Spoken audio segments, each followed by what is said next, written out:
نمیخوام که از جونمو بگذری،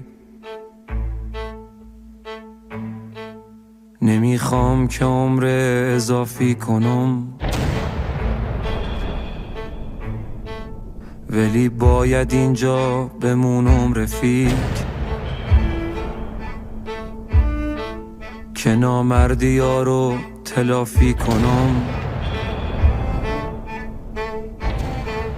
بمونم دوباره به دنیا بیام، که از مهربونی پشیمون شدم.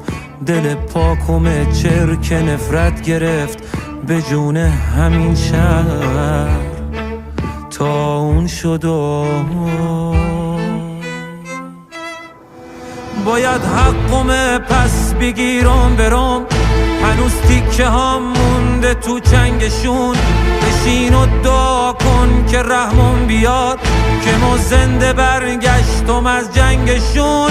باید حقم پس بگیرم برم، هنوز تیکه هم مونده تو چنگشون. بشین و دعا کن که رحمم بیاد، که ما زنده برگشتم از جنگشون.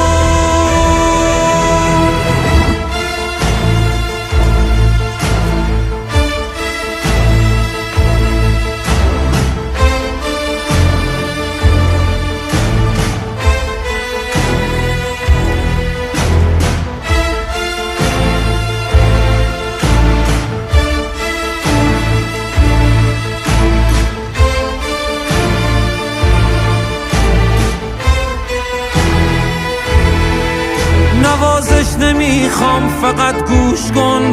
من وحشی از بغض و نفرین پرم، پر از خورده شیشم بکش دستته. درسته که آینم ولی میبرم، باید حقم پس بگیرم برم. هنوز تیکه ها مونده تو چنگشون. بشین و دعا کن که رحمم بیاد، که ما زنده برگشتم از جنگشون.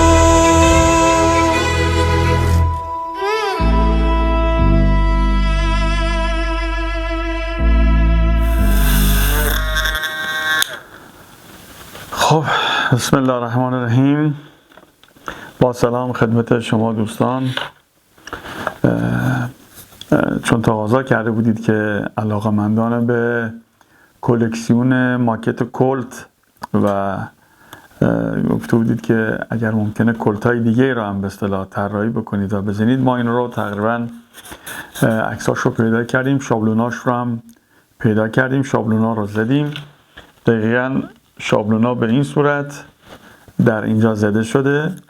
ببینید که خیلی راحت ما اینا رو از داخل این در آوردیم، روی کارمون گذاشتیم، قسمت با این رو زدیم، قسمت بالا رو هم شابلونش رو زدیم، روی اون شروع کردیم کار کردن. الان فقط مگزک مونده که روی این نصب بشه و یه چند تا خطوطی که در اینجا هست روی این هم چیکار بشه؟ زده بشه.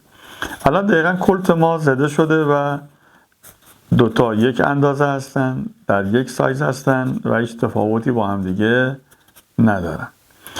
اینه که ما اکثرا و در تمام کلیپ های آموزشیمون خدمت شما عرض کردیم که حتما شما باید شابلون داشته باشید. اگر شابلون داشته باشید تعداد زیادتری میتونید بزنید، یا اگر خدای نکرده کاری رو که ما درست کردیم خراب شد، باز مجددا میخوایم عین همین رو بزنیم، دقیقاً از شابلون استفاده میکنیم و میتونیم معادل همون رو چکار کنیم؟ یکی دیگه زده بشه. کاری که ما اینجا انجام دادیم دقیقاً بحث ما بحث شابلون. هاشورها رو زدیم، هاشورها رو زدیم، برشامون رو زدیم و جاهایی که باید با مته زده میشد اون کار رو چکار کردیم؟ انجام دادیم و کار ما آماده است برای رنگ‌آمیزی. حالا نوع رنگی که ما میخوایم استفاده بکنیم و به اصطلاح کاری که میخوایم ارائه بدیم اینه که شما حتما و قطعا باید چکار کنید؟ از شابلون استفاده بکنید. این کار نوع کلت با کلتای دیگه و حتی اگر بشه به امید خدا در برنامه‌های بعد کلت روبرور رو بزنیم، این کلت گلنگدنی هستش، یعنی به محض کشیدن گلنگدن اسلحه مسلح میشه و اینا خشاب داره و خشابای داخل این گذاشته میشه و بعد اصل مسلح میشه. این کلتا رو بهش میگن کلتای گلنگیدنی. ولی انشالله اگه بتونیم در برنامه‌های بعد از کلتای روبربرگ که کلتای بسیار بسیار زیبایی هستن از اونها استفاده بکنیم و ارائه بدیم و نوع و ساخت و ساز اون رو برای شما بررسی کنیم و نشون بدیم که به چه شکل ما میتونیم خیلی خیلی ساده و خیلی خیلی راحت این کلکسیون سلاح ها رو داشته باشیم به عنوان یک کار ماکت و دیزاین در حالا منزل. خب قطعا شما باید در تمریناتتون سعی بیشتری رو بکنید، به خصوص هاشورایی که زده میشه خیلی حساسه، خیلی ریزه، اینا رو حتما باید دقت بکنید، عجله در کار نیست. حرارت دستگاهتون رو حتما باید تنظیم بکنید توی این کاری که میخواید انجام بدید تا کار شما یک کار بسیار بسیار زیبایی از آب در بیاد.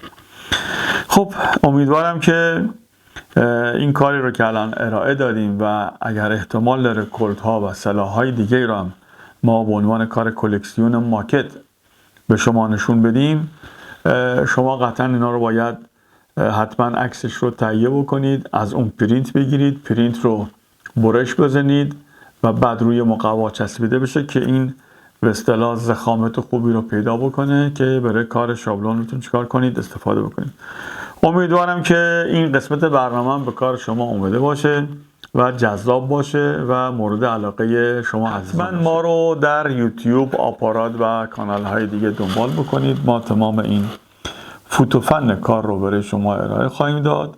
امیدوارم که خوشتون اومده باشه. تا کار بعدی شما رو به خدای بزرگ میسپارم. خدا حافظ شما باشه.